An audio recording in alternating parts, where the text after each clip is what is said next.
went off the air. Mm-hmm. Looking at how the draft was played, it looked like Raw made the better draft and to be uneven. Mm-hmm. But considering how they did the women's division and the tag team division and split it up nicely and evenly, And now you look at it on paper. looking at it on paper, it looks a whole lot better. But like I said before, the Raw roster looks like a roster made for Daniel Bryan. Yeah, 100%. And Shane McMahon, because Shane McMahon is the one that said that he wanted everyone young and all that stuff, and then he goes on and he drafts John Cena and Randy Orton. And I mean, I know you have to have the star power on SmackDown, but still, you think they would go young.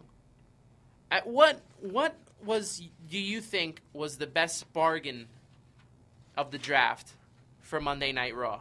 The best bargain would be the Big Show. No, I'm just kidding. Oh, goodness. I'm surprised that he went so early. Same here. I mean, Big Show only has, a couple of years left, and I could see him as, a road agent or backstage help. But I would have to say the biggest bargain would have to be... I'd say... Thinking about it. It's hard to pick just one. Oh, and Raw has Alicia Fox. That's another girl. Yeah. Man, I'm just reading through these way too quick. But did you see any of the draft after SmackDown on the network? No. I said that, sir. Well, let me tell you something, my friend. You missed an amazing looking Lita on TV. Oh, no. I saw the pre-show. You saw the pre-show? I saw okay. all I needed to see. Lita. Let me say, she changed her hair up. Wow. The hair does it for you? I was just I was blown away. I mean, I've always been a Lita fan. Not just her ring ability, but I always had a thing for Lita when I was younger and when she was in the ring. And seeing her last night, it took me back to my high school days, and I was like, wow. Lita, wow. But anyway, we'll leave it at that. I do have to say, surprisingly, I'm surprised Baron Corbin went so high. But good for him. Yeah. I mean, I've been an advocate of Baron Corbin for a while. And he's on SmackDown, correct? Maybe one of the only ones. He's been on SmackDown, yes, right? He's going to be on SmackDown. So, yeah, so probably that would be a good pick. That it was so... I was shocked that he was taken so high as well. Very, very, very disappointed in how low Kevin Owens and Cesaro went down in the draft. Well, when you have Sami Zayn go above them, and as talented as Sami Zayn is, I think that those two guys are a little bit better than him, as well as having them draft. Let me see who else got drafted here. I would say Brock Lesnar at the fact that he's not there long, but I can understand Lesnar's star power. But I could see this playing off as an angle with Kevin Owens being bitter that he was picked so low. So And then he heads to SmackDown for a trade. Hey, he could demand a trade. You don't know. Players demand trades in professional sports, so maybe they'll do an angle like that. Well, one person, though, that I'm shocked about that did not get picked, he was the only person on the active roster that was not picked by either SmackDown or Raw, was Heath Slater. And if you watch the network, they cut to Bo Dallas being picked by Raw, and he was all happy. And then you see Curtis Axel, and you see Heath Slater celebrating, like, we're going to Raw, and they're wearing their Social Outcast T-shirts. And then I believe it was JoJo, and she informed them, guys, no, it's just Bo Dallas going.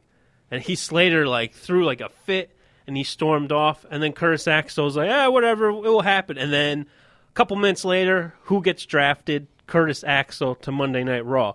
So I think they're going to do a gimmick with Heath Slater where he's the free agent, and he's just going to show up on either show and just tell everybody, hey, I'm not drafted. I can show up wherever the heck I want and just play that. Maybe they'll have security escort him out type of deal and just do some kind of angle with that. You've come up with some interesting storylines, but that, my friend, may be the best one. I like that one. Thank you. I hope they play that through. Oh my goodness. Also, how about, we didn't even mention this, the Wyatt family split up. Well, Braun you have Strowman two. on Raw. You have who is it? Luke Harper. Well, he's out. Luke Harper didn't get drafted. No, he's Strowman out. on Raw. Wyatt and Rowan on SmackDown. So, I mean, you still have half of the Wyatt family together. So, I guess if Bray needed backup, he could call. I mean, they tried the Eric Rowan by himself thing, and that pretty much didn't work out. Yeah. Braun Strowman, we haven't got a chance to see yet, but he could be something special. He can be. I mean, does that mean he still keeps the whole Wyatt family type gimmick? We don't know. Maybe he goes off on his own and finds himself. The Ascension's back together. Yeah, they're on they SmackDown. Would be gone for good, but they're back. Apollo Crews got drafted really late. Yeah. I expected more out of Apollo Crews. Where is he? He's on... He's on SmackDown. He got drafted 45th. That's good for him, though. I think he'll shine on SmackDown, where they don't have that much. Like you said, they don't have as much talent as Raw. But Kalisto to SmackDown with the Cruiserweight division on Raw. And Sin Cara is on Raw now, and they broke up Mutual, and that's going to be interesting because with the Cruiserweight division going to Raw. There is a Jack Swagger and Mark Henry sighting. They're on Raw. Yeah, but how much do you think they're going to really be on television? Maybe on Main Event or Superstars, whichever show is linked to the whichever show. So. I think the most surprising pick has to be the Big Show. When was he taken? He was taken 23rd by Raw, but just hearing his name on the television portion of the draft surprised me, and I like the Big Show. Mm-hmm. I have no problem with the Big Show. It's just that I don't think that he should have been drafted that high over Cesaro, and sadly over Sheamus. Yeah, I agree. Neville is making his return. He's going to go to Raw, so that's nice to see. Well, that's the Cruiserweight division, so I guess perhaps he'll be in Cruiserweight. Maybe he will. So. Maybe he will.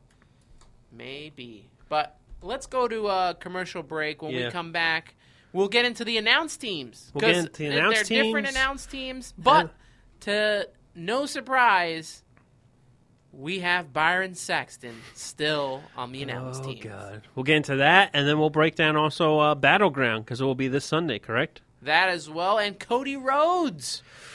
Did he get drafted to Raw? Did he get drafted to SmackDown?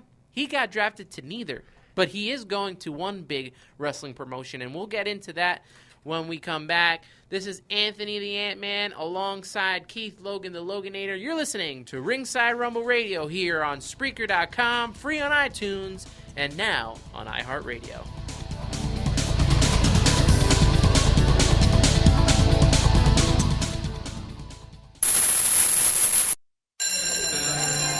Imagine a world where bullying isn't considered a normal part of childhood. A world where I'm not afraid to go to school. To speak out. To be myself. Loser. A world where I'm not afraid to be caught alone. Come on, punk. We have the power to stop the bullying. Speak out. Speak up. Educate. Find out what to look for and how you can make a difference at bullying.org. Bullying is not kids being kids. It's not about good homes or bad homes. It's not a normal part of growing up. I shouldn't be afraid to get on the school bus. To turn on my computer. Or walk to my locker. Did you know that a bully will stop his or her behavior in 10 seconds when their peers speak up? Use your voice. Hey, leave him alone. We have the power to stop bullying. Find out more at bullying.org. Bullying.org. Where you're not alone. Where you're not alone. Where you're not alone.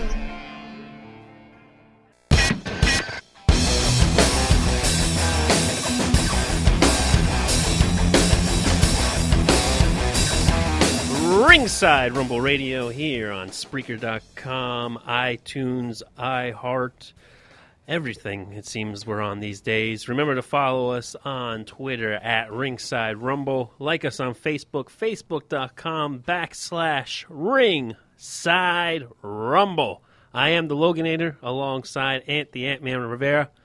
And we just wrapped up the crazy, crazy draft that we had the other night on Smackdown Live.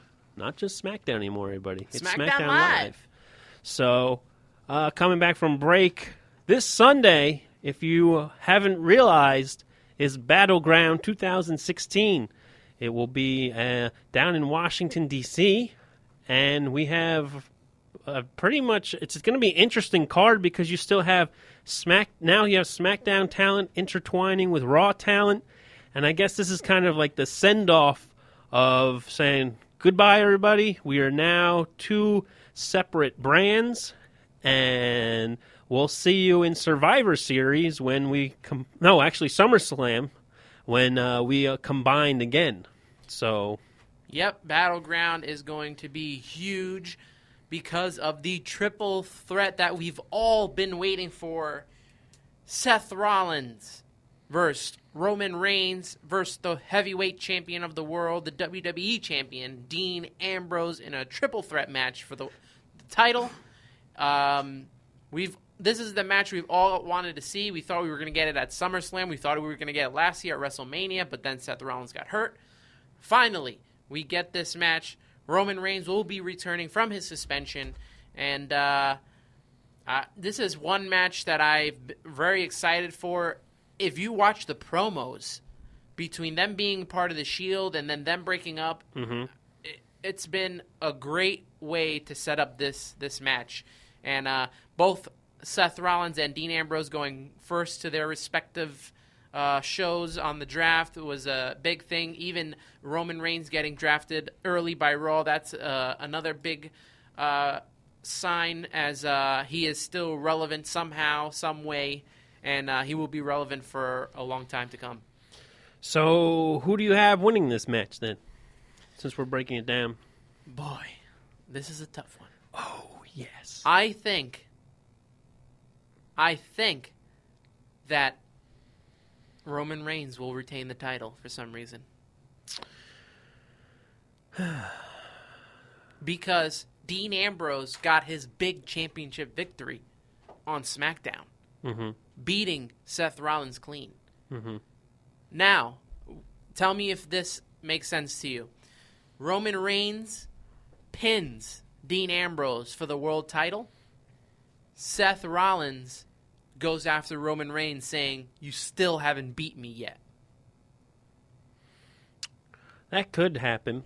Or you have Dean Ambrose retain, and then the following night on Monday Night Raw, because he was the number one pick overall, and he never lost his title, Stephanie and Mick Foley present the new Raw Heavyweight Championship to Rollins, and then out comes Roman Reigns, and then that starts the feud between Reigns and Rollins for Monday Night Raw break. Could be. I mean, those are two possible realistic scenarios. For some reason, I don't think Seth Rollins ends up with the title just yet. I think they're going to build to that a little longer. So I don't think he comes up. But I don't know if I'm sure that Dean Ambrose leaves with the title. I mean, he had that big win on SmackDown, and that might be it for him. I don't know. I mean, fans are behind him, and if you're going to have two separate brands, you're probably going to each have a title. So why not have him be the face of SmackDown with the title, and he's going to be the face? And like you said before break, AJ Styles is licking his chops to become a champion. What better way? He's a heel right now. I mean, yes, he doesn't have the club behind him, but I'm sure he could recruit other people or just do it on his own and have some big feud with him. Do you think AJ Styles is done with John Cena yet, though? See, that's a toughie because we only got one match out of them. I know. That's tough because with the club now going their separate ways, does this feud end after Battleground or does it continue? We don't know. So, I mean, it could just stop right after Battleground. It could continue on to SummerSlam. We don't know. Yep. So there you go with that match for Battleground for the championship. So many possibilities. It's really unknown I mean, usually you can get a sense of how you think something's going to end, but this one's a big unknown, especially after Roman Reigns was suspended. So we just don't know who is going to leave. But whoever does leave as champion will